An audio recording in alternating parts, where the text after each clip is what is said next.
What's up, guys? I think the last update, actually, I don't even remember where the last update was. I think I was still on the Rhone River, and then it started raining quite a bit, and then I made it to this town called Briggs, or Brigs, and I was actually still in the German part of Switzerland, but then from there I took the train for like 40 minutes to get to this town called Sion, Sion, which is in the French part of Switzerland, and now I'm leaving the Airbnb it's around like 8:15 a.m. And today I will be leaving Switzerland and going to France, which is good. And also in France, then not today, but tomorrow I'll hope to get my phone repaired at Lyon, which is that big city, probably I think like the third biggest city in France. And then should be good. Otherwise, we're still using the iPhone 8, and the one good thing is that now that we're out of the Alps, there's no more storms. And also, the max temperature today is 31 degrees, which is really nice compared to what I've been experiencing previously. So let's have a good day. Okay, so now we're on the route, and I'm not sure if you can see, but that's the Rhone River right beside me, flowing quite fast. So let me explain why I took the train. Essentially, I arrived in Briggs, and I had requested an Airbnb in that place because I wanted to stay there. I didn't want to take the train because kind of my philosophy is like, why would I take the train if I came here to bike? And it's almost like you're on like a fast, like a religious fast, and you eat food. That's how I would equate it to. But essentially, my Airbnb host was not responding, and there was an Airbnb that was in Sion, which I'm still in, that was available. And I mean, it was cheaper, but also like the host had a faster response time. So instead I canceled my Airbnb booking in Briggs, which is in the German speaking part, and then took the 40-minute train ride, which funnily enough, the only Swiss train I've taken the second Swiss time I've taken a Swiss train, it was 16 minutes late, which is like incredibly rare for Swiss trains. So I was very just confused, but it is what it is. Also, there was a lot of nice downhill that I missed by taking the train, but it is what it is. Like the Airbnb, she responded to me, like the one that I canceled, and she said that, yeah, sorry, it was too late. So a good thing that I did come to Sion, because if not, I would have had to like go to a hotel, which are like all in the 180s for like one person. So yeah, it was good to come here, but I did miss like 50 kilometers, even though I saw from the train and it was like raining. So yeah, and then funnily enough, here in Sion, I just passed a airplane RC club where there were just people like flying their RC airplanes, and like not tiny ones, but like nice big ones, like I don't know, like a meter in length, for example. And yeah, that was funny. Otherwise, when I was in Liechtenstein, I didn't mention this, but there was a massive Swarovski building, so I assume that that's where the company is based, or maybe they just have a big plant there. But probably a lot of you know that Hilti, which makes power tools, is like the most well-known Liechtensteiner company, but maybe Swarovski is also a part of that list. So I have to fact check that. And yeah, so once again, on one side of me you have the Rhone, and then actually right now on the other side of me you have I think this is a fruit.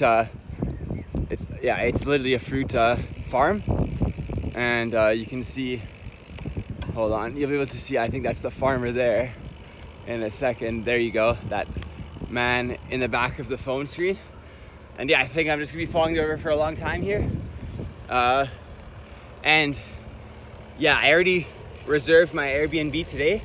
The host has not responded yet, or since I don't have data on this phone, maybe he has, but I just haven't seen yet. But this is the first time that I've booked an Airbnb in the morning instead of in the late afternoon. So it's nice to have that peace of mind of actually knowing where I'm going today. So maybe this will become a habit for the rest of the trip, especially once I get my phone repaired in Lyon, which is tomorrow. And yeah, up to now, I have not been rejected by a single Airbnb person, so I'm not worried about getting rejected. But even if that is the case, since you reserve in the morning, then I'll have much time to do a reservation later on. Also, I'll quickly show you guys the mountain view here, which is really nice.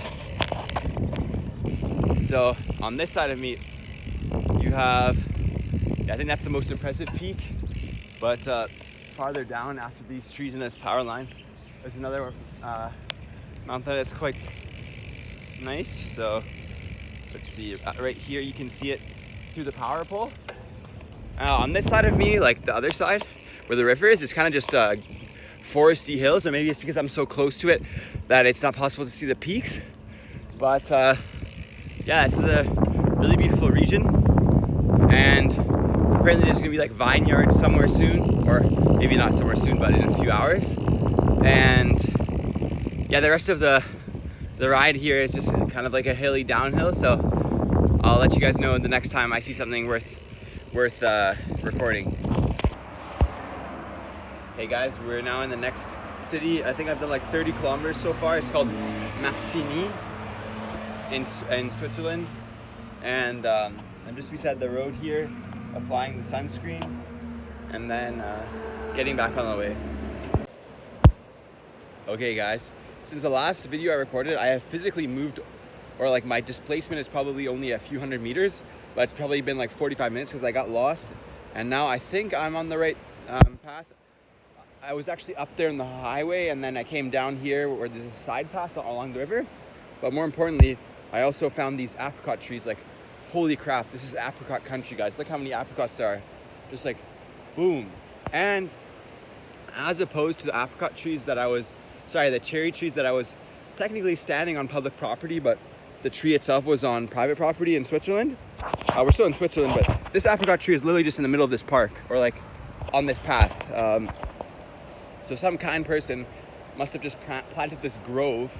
Like, there's probably like 20 trees. All of these trees around me are apricot trees, and I probably had around like 15. And it sucks because apricots are so good, but I've already like felt like they're not as good anymore since I've ate so much. So living here would actually not be that nice, because then apricots would be like any other fruit. But anyways, probably eat these 4 more and then get back on the road. Alright guys, so it's kind of crazy. That path that I showed you in the last clip, I went to a dead end, and then I had to turn around and ask a cafe to give me their Wi-Fi so that I could search up where I was. And it turns out I was going in completely the wrong direction, like completely. And yeah, that's kind of embarrassing because my Google Maps, or rather my Apple Maps, still works offline in terms of like seeing the map. I just can't do any itineraries. So I could have still seen that like the river that I was following was actually not the right river, and it was going upstream. So I'm not sure why that didn't make me realize that if you're going against an upstream river, then it's probably not the right one.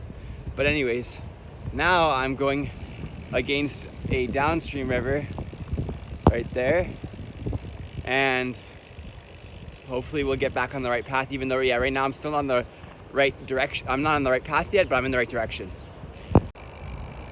All right guys, as we're on the way here, I wanted to just stop and show this amazing sight. You can see that's a really cool waterfall just on the side of the mountain there. And right now it's like 60 kilometers away from Lausanne, which is I think the second biggest French city in Switzerland after Geneva. So although we lost a lot of time, we're still now we're going in the right direction, which is good. All right guys, check this out. I just arrived at Lake Geneva, and there's this like amusement park which has like not mini trains, but like medium-sized trains. Like, you can see those rails are like, and like this is the train yard. It's like the size of humans. It's so cool. I don't think it's actually active right now, or I'm not sure at least, but must be a really cool thing to see. It's the place is called Port du Valais, like Valais Port, because Valais is the name of the canton that we're in right now. I was actually going to go the wrong way around Lake Geneva until I realized. So I only like went 5 kilometers, or like maybe like 3 kilometers in the wrong direction before I turned around, which is good because I didn't realize that Lausanne is on the north coast of Lake Geneva and I'm going on the south coast. So I'm not even going past Lausanne, but now that I'm on the right way, I'm gonna keep on going and stop this right now because my battery's at 46%, and I think I'm still only halfway, so battery's not looking good. All right, now you can see Geneva, Lake Geneva, or Lac Léman in French, much better, or Genfersee in German, although now there's kind of some trees in the way. But in particular, I think here you'll be able to see Lausanne. Yeah, I think the bushes just blocked it, but it's like kind of on the diametrical opposite side of the lake from here, but now there's no more view. Okay, so here there's a nice bike path above the highway, which is just there, and there you can see Lausanne, the other side of the lake with a lot of construction and building, and then that's where I'm going. And I'm actually going to Evian-sur-les-Bains, which means like Evian on the baths.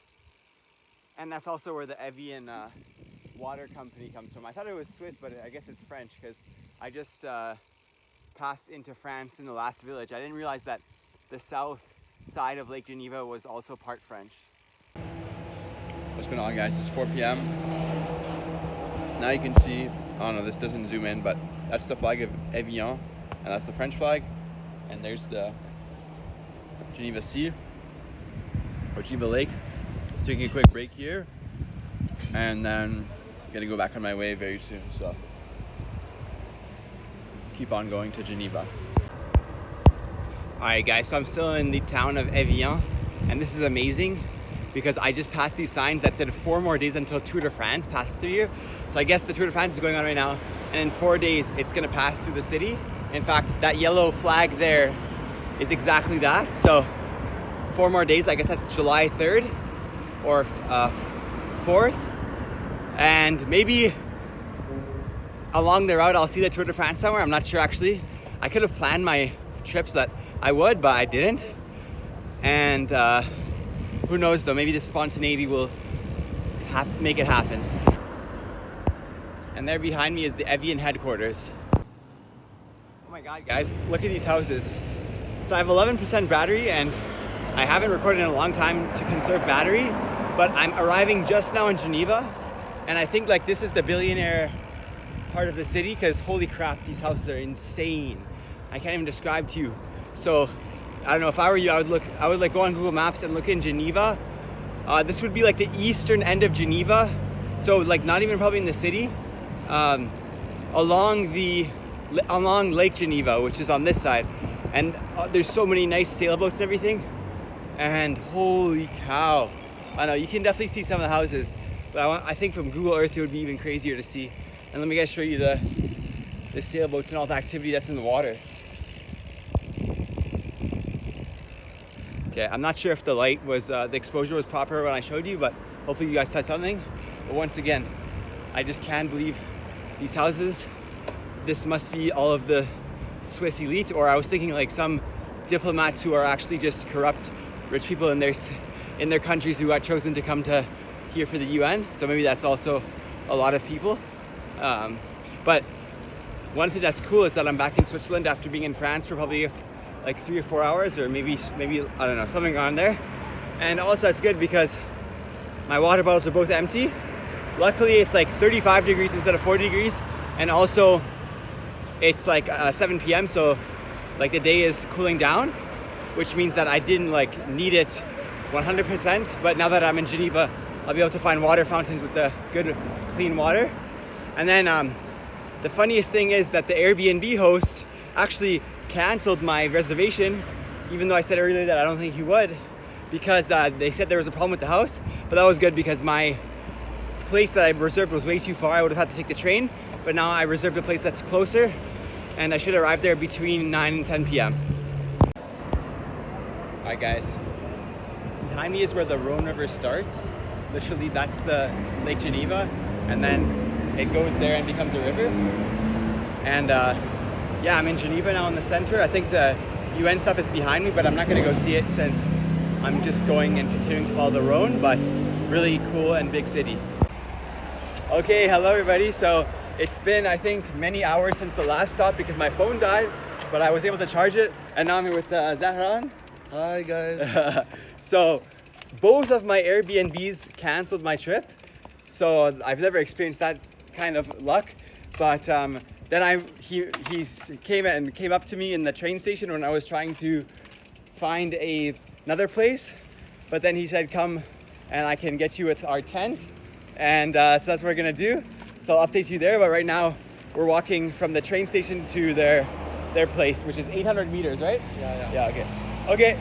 All right, guys, so in Geneva, it was very eventful because, as you guys saw, I was with Zaman to go essentially stay at his place, and I didn't stay in a tent.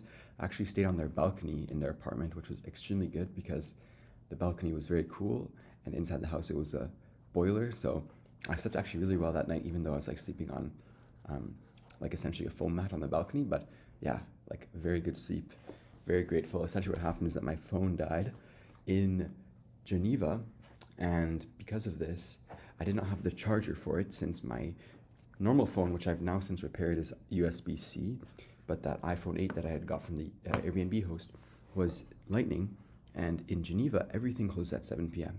It's incredibly bad. I can't say any bad words, but I was very frustrated that there was nowhere to go because of the closures of the stores at 7 p.m. So I couldn't buy a Lightning charger. And then I was able to get one at the train station, though, to borrow one, because at the train station, luckily, there's like a convenience store there. And then when I was there looking for some place, he just came up to me, and I had my bike. He was like, "Oh, what's up? What are you doing?" And I was like, "Yeah, I'm looking for some place to stay nearby, since both of my Airbnbs canceled my stay." And then he said, "Okay, I'm actually going home. You're always welcome to stay at my place." And then I went over to his place. Very kind. I had breakfast. I mean, I think I'm going to talk about it in the next video, but I was very grateful for his welcomeness, and it saved a bad night.